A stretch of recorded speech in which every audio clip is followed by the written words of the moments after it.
Coach, it was a frustrating night. As you look, you defended the three. You were forcing turnovers, especially in the second half. You forced them into 19, but you were just 2 of 14 in the third from three. And you got to make shots. You do have to make shots. And, I thought we competed. I thought we did a good job. But, we shoot on ourselves in the foot again. We walk in at halftime and we got, 12 turnovers or, whatever it was. And, we talked about having 14 turnovers for the game. We had 10 in the first quarter. And so all it does is put you behind the 8 ball. We just got to start valuing the basketball, and we got to stop making, the bad turnover. I understand that we're, trying to make the correct play, but we're turning it over, making bad decisions. Got to value the basketball more. We have 10 turnovers the first quarter. That's 10 opportunities we don't get to score. And against this team, you got to be able to score.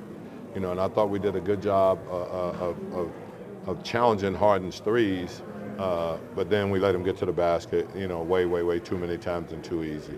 So, we got to continue to work. Like I said, long season. We can't feel sorry for ourselves. We just got to find a way to start, grinding these things out and put ourselves in a position where we have an opportunity to win the game at the end. But we can't do it if we continue to give up. The only thing that we did great is that, the second half, even our turnovers, they were mostly dead ball turnovers. So we didn't give up a lot of points on our turnovers right there. But, then it comes back to, hey, you shoot 45 threes, you got to make more than 14 of them. Well, you lost your leading scorer about 20 minutes before tip, yet I thought you distributed the score and guys had to step up in Brandon's absence, and they did. Yeah, that's the thing is that we can't, we're never going to start using, who's out and who's not playing as an excuse. We've got all of these guys. We put depth on our team. And so next man up has to play. And the next man up has to play well. And if he has to elevate his game, he's got to elevate his game. All of them has to elevate their game when you have a leading scorer out. Brandon has given us 25 points a night. One guy's not going to step in and make that up. We got to have everybody elevate their game to the point where we can collectively make up for not having B.I. here tonight. What is this experiencing discomfort in shoot around or not shoot around, but before the game? Yeah, right before the game, and like I said, we're not going to take a chance on someone. He is a tough kid, and if he says he's having problems or having some soreness there, then we're going to take it for what it's worth, and we're not going to run him out there and try to play him in those situations. Obviously, you're leaving a lot of firepower on the bench because of injuries and things like that. But are you ever sitting there going, wow, if I could just get this full team together? Yeah. We will, and we're not going to whine about it.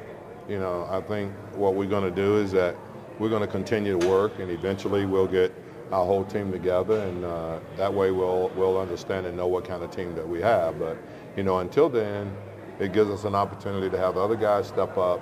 All guys want an opportunity to play. Well, this is going to be your opportunity to play, and you got to take advantage of it. I think Jalil, once again, he didn't play the other game. He played tonight, came in and did a great job for us and gave us a lift. That's the way everyone has to do.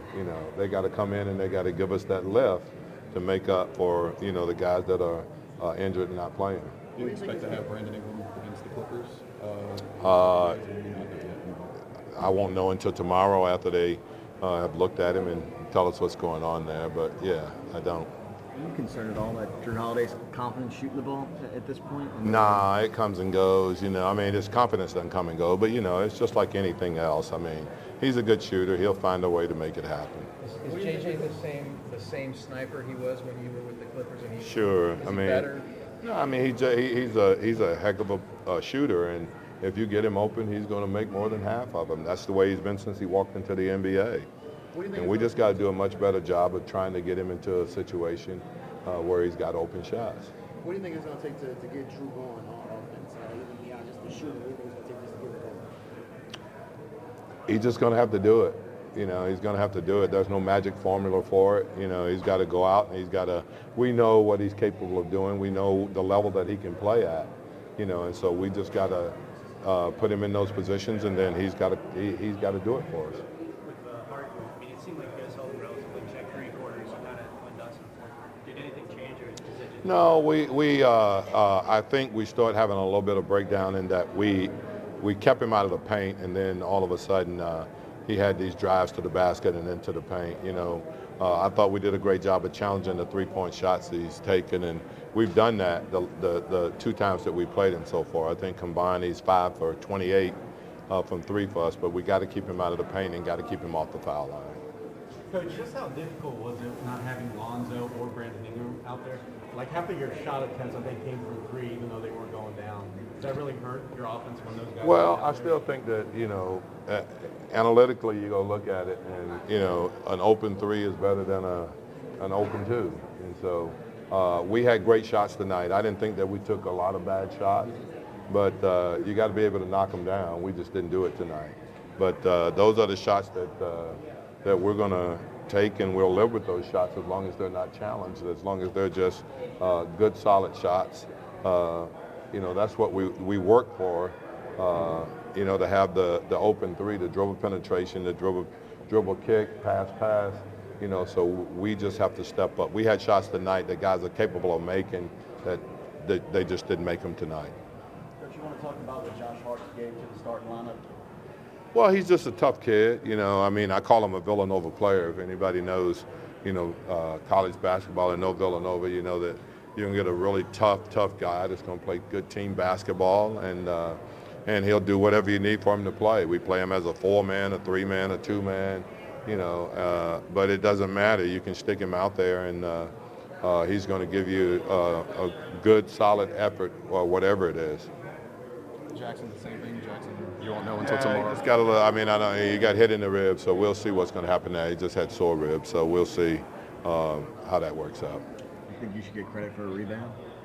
No, but that was the dumbest $2,000 I've ever spent in my life. I don't know what the hell I was thinking about. I really don't. It was, didn't even have any room to argue. It was just a dumb play.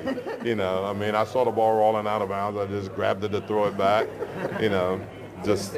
Yeah, it was dumb, That was a dumb. Even the referee was blowing his whistle and say, "Don't touch it, don't touch it." I didn't even hear him until I picked it up, and then I went, "Oh yes, that's what he's talking about." Yeah. It was a hustle play.